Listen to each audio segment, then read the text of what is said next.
Kalau semuanya rakyat, ya rakyat itu sendiri hakikatnya tidak ada.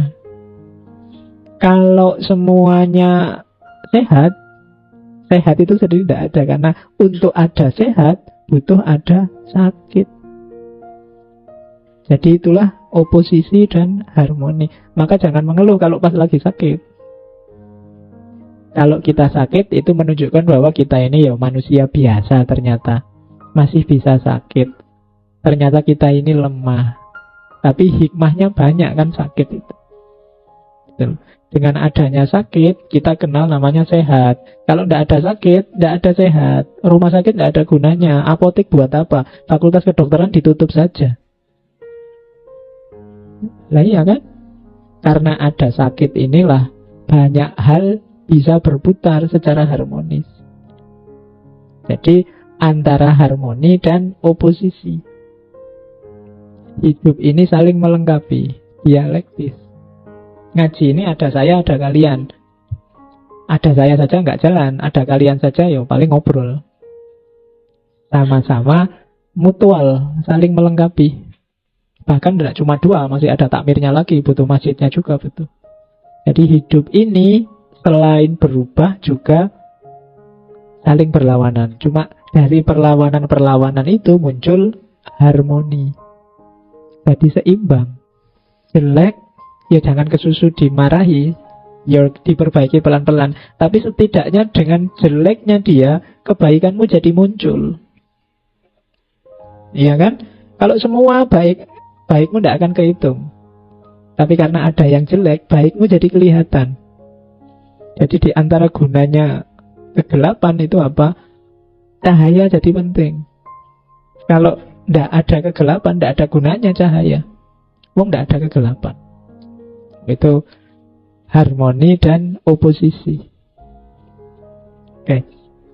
Kalau kemarahan tidak ada, kesabaranmu tidak ada artinya.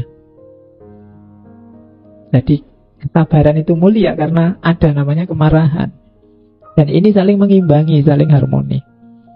Inilah logika harmoni dan oposisi.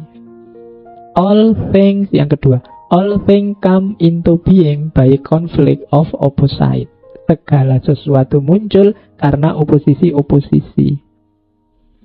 Opposition bring concord, out of discord come various harmony. Jadi oposisi itu membawa kenyamanan, kesesuaian, dan discord itu kemelesetan, konflik membawa pada harmoni. Jadi maksudnya apa? Hidup ini dialektis. Kita menghadapi apa, menghasilkan apa. Jadi kita pinginnya belajar, tapi juga bebas berpikir, tapi juga ada tuntunannya, ada terus lahir ngaji yang filsafat. Yo ngaji tapi yo filsafat. Itu kan semula orang bingung dengan istilah ini. Ini istilahnya agak oposisi, tapi karena oposisi inilah nanti lahir sesuatu yang baru. Kalau tidak ada oposisi, yo ngaji saja. Kan banyak yang komentar, ngaji itu ya Quran, masuk ngaji filsafat. Lu bener, ngaji ya Quran ya apik. Cuma kalau begitu tidak lahir sesuatu yang baru. Lahir sesuatu yang baru itu kalau ada yang oposisi, saling didialektikakan. Kamu mungkin tidak jadi bijaksana kalau dapat teman baik terus. Kebijaksanaanmu keluar ketika kamu berdialektika dengan temanmu yang kurang ajar, yang nakal, sakar PDW. Di rumah kamu tidak bijaksana karena di rumah kamu jadi objek nasihatnya orang tuamu. Kamu begitu di kos-kosan dapat teman yang nakal, sekarang kamu posisinya jadi yang ngasih nasihat. Mbok kamu itu jangan gini, mbok kamu jangan gitu. Padahal di rumah kamu tiap hari dimarahi kayak gitu sama orang tuamu. Ya kan? Loh, itu namanya dialektis. Hidup itu tergantung musuhmu apa, siapa. Makanya cari musuh yang tangguh, biar kamu juga jadi tangguh. Kalau kamu malas, tidak mau ambil resiko, ya tidak melahirkan hal-hal yang besar. Jadi nothing is stable, katanya Heraclitus. All is in flux. Segalanya cair. Whatever you say about anything, its opposite is equally true. Dalam hidup ini tidak ada yang punya makna eksak stabil. Semuanya cair. Kalau kamu mengucapkan sesuatu, kadang-kadang kebalikannya juga sama-sama benar. Misalnya kalau kamu ke stasiun, sering saya contohkan ya, kamu ke stasiun biasanya kalau bawa barang banyak, itu kan didekati banyak orang yang mau ngangkatkan barangmu. Itu enaknya kamu sewa mereka apa tidak? Mungkin kamu jawab, Pak, barang saya sedikit aja, ngapain sih nyewa mereka? Kayak bos saja, tak angkat sendiri ya. Yang kamu ucapkan juga benar. Tapi lawan dari itu mungkin juga benar. Barang saya sedikit sih Pak, tapi saya mau biar mereka yang angkat. Kasihan mereka kalau nggak ada yang nyewa mereka nggak dapat apa-apa seharian ini. Loh, lawannya juga benar. Jadi kadang-kadang yang kamu ucapkan apa menurutmu benar, jangan salah, bisa jadi lawan bicaramu juga benar. Its opposite equally true. Kalau kalian belajar filsafat Jawa yang namanya Sastro Jendro itu filsafat tentang kenyataan, bahwa hidup ini isinya kontradiksi-kontradiksi yang biarkan saja seperti adanya. Kenyataannya memang begitu. Misalnya, bagaimana cara kita mencapai kesempurnaan? Cara kita mencapai kesempurnaan adalah dengan cara menerima ketidaksempurnaan kita. Itu kan kayak bertentangan dua hal. Biar saja itu jalan seperti adanya. Nah, itu harmoni dan oposisi. Hidup ini kadang-kadang bukan, saya sering bilang kan, bukan antara yang salah dan benar, tapi antara yang benar dan yang benar. Yang saya omongkan menurutku benar, bukan berarti yang kamu omongkan salah. Bisa jadi yang kamu omongkan juga benar. Karena apa? Konteksnya saja yang berbeda. Pacaran ganggu kuliah apa mendukung kuliah? Itu bisa dua-duanya benar. Pacaran bisa mengganggu kuliah karena nanti kamu tidak konsen, kamu mikir pacaran terus, yang-yangan terus, males kuliah. Tapi bisa jadi dia mendukung kuliah. Dengan pacaran kamu jadi rajin kuliah biar cepat selesai terus kawin.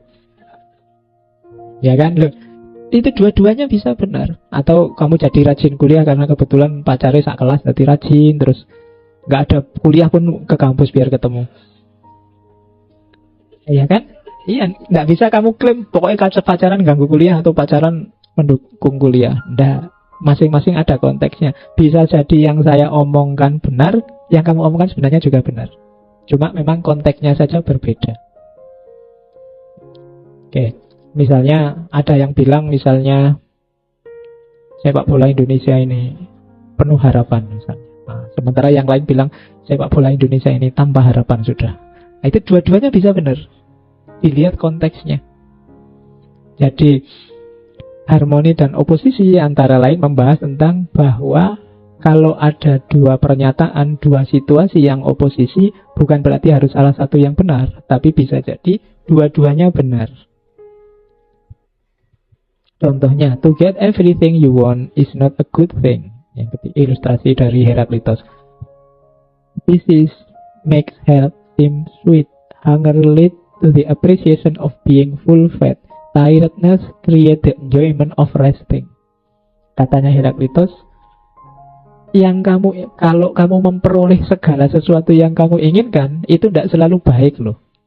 Kamu kan berdoa ingin sehat terus, tapi kamu tidak akan bisa menikmati kesehatanmu kalau kamu tidak pernah sakit. Kamu tidak akan bisa mensyukuri kesehatanmu kalau kamu sehat terus.